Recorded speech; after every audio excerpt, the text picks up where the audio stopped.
Hardship in Nigeria won't end, even if Tinubu remains in power for 300 years, Deji Adeyanju announced to the news info.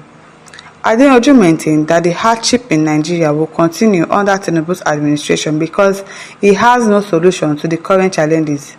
Bam. Solution. Babu, he no get. He doesn't have solution.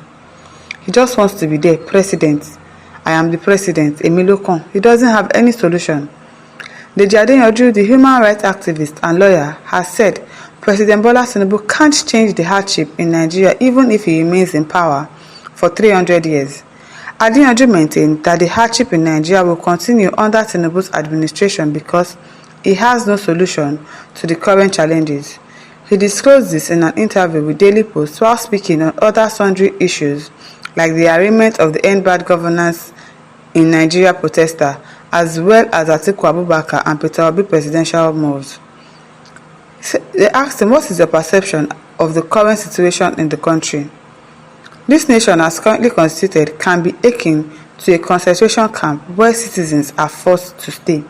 And if you doubt me, if you think that Nigeria is not a concentration camp, let's run a social experiment. Let the United States of America alone make their country visa-free to Nigerians. And let us count how many of us will remain. Nobody will remain, no. Everybody, fear, we have all gone. If they make United States visa-free, if I hear say I wait here till tomorrow, I'm already gone. So that is what best describes this nation. A nation where the rich are not paying for doing business, but buying private jets.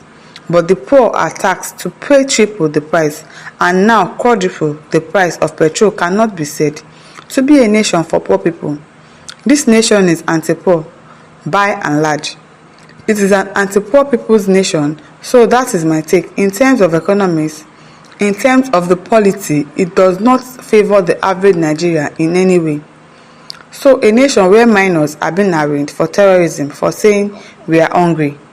This is the reason why we are protesting. Please, government should help us. Government should stop insecurity. In response, the government says, come on, lock them up for 93 days without food, starve them, and above all, slams them with treasonable felony charges and parades them like a common criminal. And this is a nation where police chiefs are hustling to take pictures with bandits in Zamfara.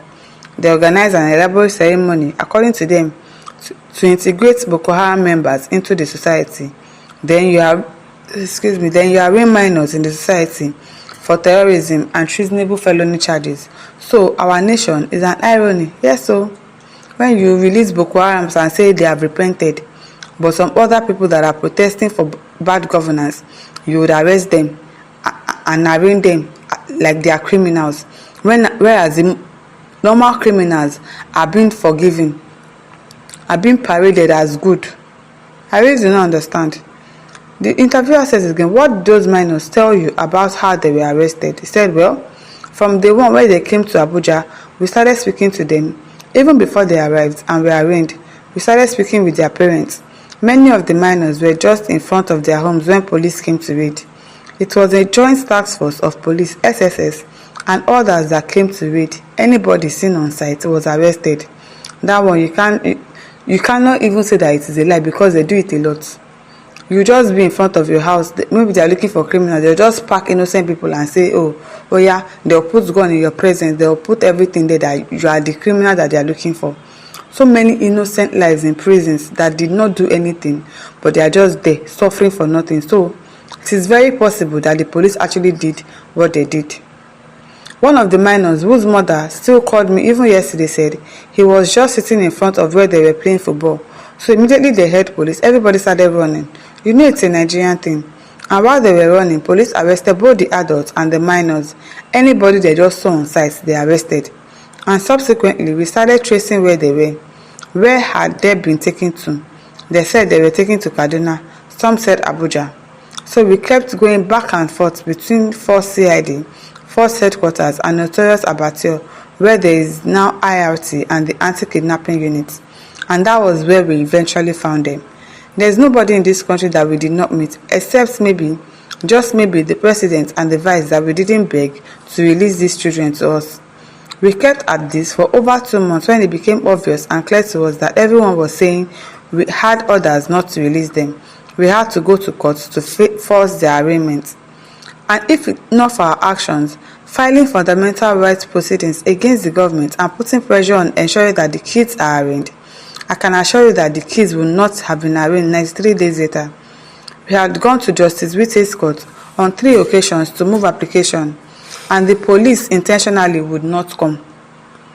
And it was at the last adjourned date that we told the court that if the police do not come, the children must be set free. Only for us to be told that the police had just filed charges against the children and other protesters arrested in Kaduna and Kano. So that was what led to the arraignment of the kids and the international embarrassment we saw in the open court on the day of the arraignment. With the recent arraignment of those minors and their eventual release, don't you think the Tinubu government is a joke? Their government is not just a joke, it is a tyrannical regime. That is the only way to define the government. You know, the irreducible minimum in a democracy is that the rights of citizens be respected. How can a protest be equated to a treasonable felony when bandits killed a traditional ruler in Sokoto and other parts of the country? Have you seen any of them being arraigned in court? No, not one person since Tinubu has come on board. Not one bandit has been put on trial. Not one Boko Haram member is facing charges, but because he is a chief protester himself, he does not want any form of dissent or criticism. He does not want any form of opposition or protest. They feel that by slamming treasonable charges and trivializing the offense of treasonable felony, they'll be able to scare people from protesting. We just finished protesting today in Abuja. How many treasonable felony charges can one government file in its 4 years term? I wonder. People protested and you are slamming them with treasonable charges, and that they are trying to commit treason. They are trying to take over your government from you. Who has time for you and your government? The aim was not to prosecute the kids. The aim was to deter people from protesting. They want to send a clear message that if you try it, we will detain you for 93 days. If you can detain children, who are you that will not detain you? We will detain you, dehumanize you, and starve you, and that is just the truth. They just want to bully Nigerians. They just want to put fear in us that if you try and come outside to protest, you don't know where you meet yourself, either dead or you are going to prison, where they will forget you there totally. That's what they are trying to do, to scare people. That is what they are trying to do. They denied us access to the children several times. They denied us legal representation in contravention of the Constitution, and they denied their families and parents access to them on numerous occasions. Now, these children, now that they said they've released them and they gave them phones, the people that they gave those phones to are adults. Those are not the children that we saw that were dehumanized for 93 days. But Nigeria, anything goes. Anything can happen. Tis well, my listeners, over to you. Leave your thoughts in the comment section. Don't forget to like, to share, and subscribe. Thank you for listening. See you some other time. Bye.